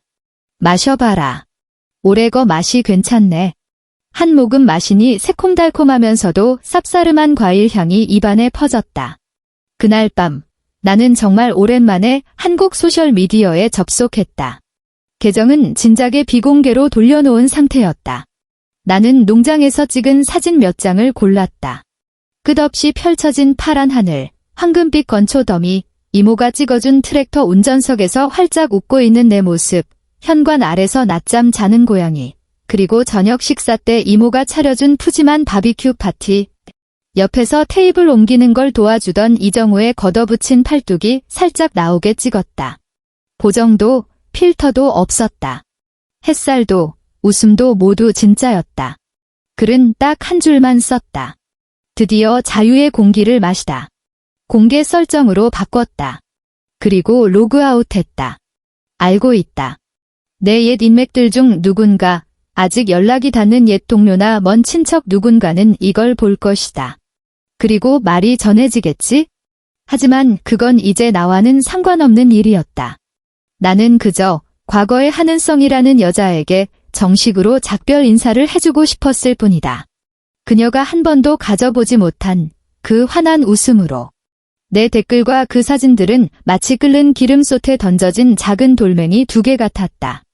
나중에 건너 연락이 닿은 마음 착한 옛 동료가 전해준 바에 따르면 번호는 바꿨지만 그녀는 수소문 끝에 농장 번호를 알아내 안부 전화를 걸어왔다. 내가 떠난 후 그 집은 완전히 무너졌다고 했다. 시누이 박지민은 혼란과 다툼을 견디다 못해 산후조리도 채 끝내지 않고 아기를 안고 시댁으로 돌아갔다고 했다. 갈 때 박지훈과 대판 싸우며 못바가 무능해서 올케 하나 못 잡은 거 아니냐고 악담을 퍼부었다고 한다. 시어머니는 고혈압이 악화된 데다 당뇨 합병증까지 겹쳐 정기적으로 병원을 다녀야 했고 식단 조절도 엄격해야 했다. 박지훈은 장기 간병인을 쓸 형편이 안 되어 잦은 조퇴와 휴가를 썼고 회사 생활은 위태로워졌다. 집은 쓰레기장이 되었고 배달 음식 시킬 돈도 아까워 직접 해 먹는 밥은 꿀꿀이죽이나 다름없었다고 했다. 그는 내 부모님을 찾아가기도 했지만 이미 시댁의 정이 떨어질 대로 떨어진 부모님은 출가 외인이라 우린 모른다며 문전박대했다. 그는 정말 경찰에 신고도 했다. 하지만 경찰은 출입국 기록을 조회한 뒤 합법적인 출국이며 실종이 아니라고 못 박았다. 담당 경찰관은 이런 사연을 지겹게 봐왔다는 듯 돌아가는 그에게 한마디 던졌다고 한다. 선생님, 여기서 신고하고 있을 시간에 가서 아픈 어머니나 잘 챙기세요. 아내분이 나가신 데는 다 이유가 있지 않겠습니까? 그때 그의 얼굴은 척추가 뽑힌 사람처럼 잿빛이었다고 한다. 동료는 말했다. 은서 씨, 두 사람 사이에 정확히 무슨 일이 있었는지는 모르지만 은서 씨 떠나고 나서 박 대리, 한 10년은 늙은 것 같아. 한 번은 동네 마트에서 마주쳤는데 머리는 까치집에 셔츠 기든 다 늘어나서 라면 고르고 있더라. 보기에 좀 짠하더라. 짠해. 나는 수화기를 든 채 잠시 침묵하다가 나직하게 말했다. 언니, 그거 알아요. 사람을 꿀단지에 담가 놓으면 그게 단 줄 알아요. 그러다 나중에 쓴 바다에 던져 놓으면 그게 쓴 줄은 모르고 왜 배를 안 준비해줬냐고 나만 탓해요. 전 지금 제 농장 젖소들 겨울 건초 챙겨주는 것만으로도 벅차요. 다른 건 다 지난 일이에요. 전화를 끊고 밖으로 나갔다. 석양이 농장을 온통 금빛으로 물들이고 있었다. 이정우가 오늘도 울타리 수리를 도와주러 와 있었다. 공구 창고 앞에서 이모와 뭔가를 상의하며 손짓을 하고 있었다. 그가 나를 보고 고개를 끄덕였다. 나도 미소로 답했다. 바람이 불어왔다. 풀냄새와 흙냄새가 실려왔다. 자유의 냄새는 이렇게나 생생한 것이었다. 시간은 농장의 계절풍처럼 초원을 푸르게 물들였다가 다시 밀밭을 황금빛으로 익혔다. 나는 호주에서 온전한 사계절을 보냈다. 더 많은 것을 배웠다. 피부는 건강한 구릿빛으로 변했고 팔에는 단단한 근육이 붙었다. 웃음은 일상이 되었다. 현지 수의사나 거래처 사람들과 영어로 유창하게 소통하게 되었고 작은 텃밭의 윤작 계획 정도는 혼자 세울 수 있게 되었다. 이정호와의 사이에도 자연스럽게 교집합이 늘어갔다. 농번기에는 서로 품앗 일을 했고 그가 트럭으로 읍내까지 태워다 주어 특수 부품이나 씨앗을 사오기도 했다. 내가 한국식 간식을 만들면 이모 편에 그에게 보내기도 했다. 우리는 농장 이야기, 날씨 이야기, 호주와 한국의 다른 점들에 대해 이야기했다. 그는 여전히 말수는 적었지만 듬직했고 그의 눈빛에 담긴 온기를 나는 느낄 수 있었다. 그는 내 과거를 묻지 않았다. 가끔 내가 서울에 있을 때 라는 말을 꺼내면 조용히 듣다가 지금이 좋아 보여요 라고 말해줄 뿐이었다. 그랬다. 지금이 좋았다. 그날 오후가 오기 전까지는 이모가 세금 문제로 읍내에 나가고 나는 창고에서 사료 재고를 파악하고 있었다. 휴대폰이 진동했다. 낯선 국제전화 번호였다. 나는 잠시 망설이다가 창고 밖으로 나갔다. 햇살이 눈부셨다. 전화를 받았다. 여보세요? 수화기 너머로는 긴 침묵이 흘렀다. 거칠고 불안정한 숨소리만이 들려왔다. 그리고 메마르고 쉰, 너무나 익숙하면서도 심장이 덜컥 내려앉을 만큼 낯선 목소리가 들려왔다. 은서야 나야? 박지훈이었다. 나는 휴대폰을 꽉 움켜쥐었다. 손가락 마디가 하얗게 질렸다. 하지만 아무 말도 하지 않았다. 나 시드니야. 당신 찾았어. 그의 목소리에는 지독한 피로와 벼랑 끝에 몰린 절박함이 묻어 있었다. 어딘지 말해줘. 내가 갈게. 만나서 얘기해. 응? 은서야, 제발 딱 한 번만 보자. 내가 잘못했어. 정말 뼈저리게 후회하고 있어. 엄마가 엄마 상태가 많이 안 좋아. 계속 당신만 찾아. 우리 집 이대로 깨지면 안 되잖아. 은서야. 땀에 젖은 이마 위로 바람이 불었다. 서늘했다. 나는 고개를 들어 농장 끝에 줄지어 선 유칼립투스 나무들을 바라보았다. 나무들이 파란 하늘을 배경으로 흔들리고 있었다. 우린 할 얘기 없어요? 내 목소리는 놀라울 정도로 차분했다. 나 자신조차 놀랄 만큼. 박지훈 선생님. 선생님이라는 호칭은 얼음 송곳처럼 수학이 넘어 그의 남은 환상을 찔러 터뜨렸다. 그가 숨을 들이켰다. 이내 울음 섞인 목소리가 터져나왔다. 그렇게 부르지 마. 은서야, 나 내 남편이야. 우리 7년이나 살았잖아. 어떻게 이렇게 매정해. 내가 어느 농장 근처에 있는지 다 알아봤어. 지금 갈게. 얼굴 보고 얘기해. 오지 마세요. 나는 차갑게 말을 끊었다. 여기는 사유지예요. 당신은 들어올 권리 없어요. 오면 경찰 부를 겁니다. 경찰. 나한테 경찰을 부르겠다고? 그는 믿을 수 없다는 듯 되물었고 이내 억눌린 분노와 절망이 터져나왔다. 한은성. 너 어떻게 그렇게 피도 눈물도 없어.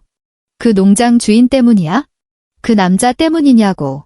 그 새끼 때문에 안 돌아오는 거지, 맞지? 태평양을 건너온 그의 억측과 비난은 이제 나에게 그 어떤 상처도 주지 못했다. 그저 지루하고 혐오스러운 기시감만 들 뿐이었다. 여전하구나. 모든 게 남 탓인 건 그 사람하고는 상관없어요. 나는 싸늘하게 말했다. 그 누구와도 상관없어요. 내가 그 집 문턱을 넘은 순간부터 당신들과 나는 아무 관계도 아니에요. 당신 어머니는 당신이 챙겨요. 당신 집구석은 당신이 건사하라고요. 다시는 전화하지 마세요. 나는 그의 대답도 기다리지 않고 전화를 끊어버렸다. 손이 조금 떨렸다. 나는 거친 나무 울타리에 손을 얹어 차가운 감촉을 느끼며 마음을 진정시켰다. 왔다. 기어이 찾아왔다. 당황스럽고 화가 나고 무서울 줄 알았다.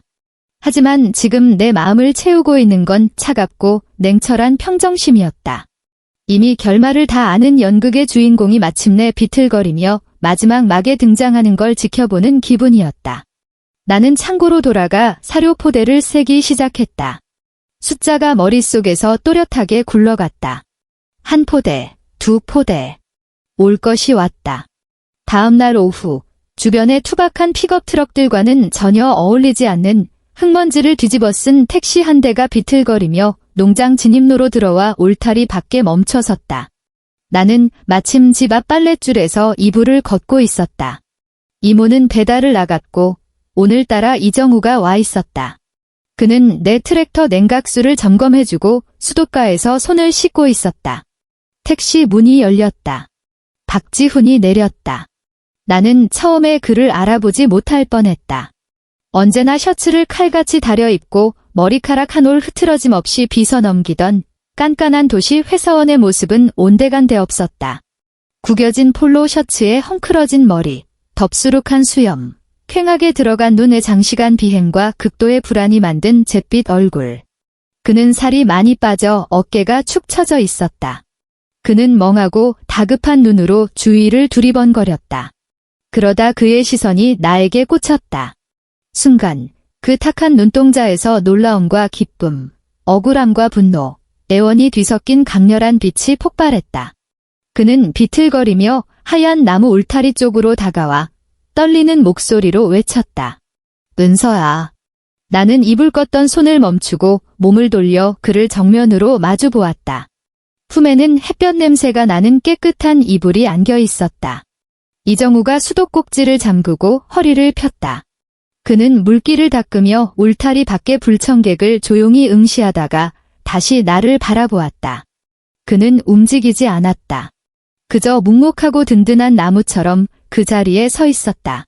박지훈의 시선이 내 몸에 끈적하게 달라붙었다. 탐욕스럽게 위아래를 훑던 그의 눈이 어느 한 지점에 딱 멈췄다. 내 얼굴에 오른 건강한 혈색, 그리고 헐렁한 면 원피스 아래로 이제는 제법 티가 나게 불러온 내 아랫배. 그의 시선이 내 배에 못 박혔다. 동공이 지진이라도 난 듯 흔들렸다. 얼굴에서 핏기가 썰물처럼 빠져나갔다. 입술이 파들거렸고 입을 벌렸지만 아무 소리도 나오지 않았다. 그것은 내가 다른 남자와 함께 있는 것을 보는 것보다 훨씬 더 깊고 돌이킬 수 없는 타격이었다. 나는 피하지 않고 그를 똑바로 바라보았다. 가리지도 설명하지도 않았다. 바람이 농장을 훑고 지나가며 빨랫줄의 이불을, 내 치맛자락과 머리카락을 흔들었다. 시간이 엿가락처럼 늘어나 굳어버린 것 같았다. 그가 품고 왔던 모든 절박함, 애원, 준비해온 후회의 대사들이 내 부른 배를 보는 순간 산산조각이 났다. 전원이 뽑힌 인형처럼 굳어버린 그의 눈에서 빛이 빠르게 사그라들었다. 몇 초, 아니 연것 같은 시간이 흐른 뒤 그가 아주 힘들게 아주 천천히 시선을 내 배에서 내 얼굴로 옮겼다. 그의 눈빛은 복잡하게 일그러졌다가 혼란을 거쳐 마침내 절망에 가까운 낯설음으로 굳어졌다. 그는 나를 한 번도 본 적 없는 타인을 보듯 바라보았다. 그리고 나 또한 똑같은 눈으로 그를 바라보았다. 한때 남편이라 불렀던 사람. 내 청춘을 다 바쳤지만 결국 창고방으로 가라는 말로 되돌려준 남자. 지금 내 새로운 세상의 울타리 밖에서 초라하고 비루하게 서 있는 너무나 이질적이고 작아 보이는 남자. 우리 사이를 가로막고 있는 건 이 하얀 나무 울타리뿐만이 아니었다. 무너진 신뢰, 말라버린 정, 내가 결연히 떠나온 그 새벽, 그가 짓밟은 존엄, 태평양의 거대한 바다, 농장의 광활한 대지, 다시는 돌아갈 수 없는 7년의 세월, 그리고 내 뱃속에서 자라고 있는 새로운 생명과 미래였다. 그의 입술이 달싹거리더니 쉰 목소리로 겨우 한마디를 뱉어냈다. 너 임신했어? 나는 대답하지 않았다. 그저 조용히 그를 바라볼 뿐이었다. 대답은 이미 나와 있었다. 그의 어깨가 완전히 무너져 내렸다. 마지막까지 붙잡고 있던 끈이 끊어진 듯 했다. 그는 고개를 떨구고 호주의 붉은 흙을 내려다보았다가 다시 고개를 들어 내 뒤에 소박하지만 튼튼한 오두막을, 멀리서 풀을 뜯는 젖소들을, 그리고 내 곁에 묵묵히 서 있는 이곳의 주인임이 분명한 남자를 보았다. 모든 게 달라졌다. 이곳의 모든 것, 햇살, 공기, 땅, 사람, 그리고 나 그 어느 것도 이제 그와는 상관이 없었다. 그의 얼굴에 남은 건 텅 빈 망연자실함과 뼈저린 패배감뿐이었다. 나는 앞으로 2걸음 걸어가 울타리 안쪽에 섰다. 그와의 거리는 불과 3미터 남짓. 그리고 만난 이후 처음이자 마지막으로 입을 열었다. 내 목소리는 물결 하나 없이 고요하고 단호했다. 선생님, 이곳은 사유지입니다. 나는 시선을 그에게서 거두어 그 뒤로 뻗은 흘길을 바라보았다. 나가주세요. 크지 않은 목소리였지만 그것은 과거에 질척거리는 모든 미련을 단칼에 베어버리는 얼음 도끼와도 같았다.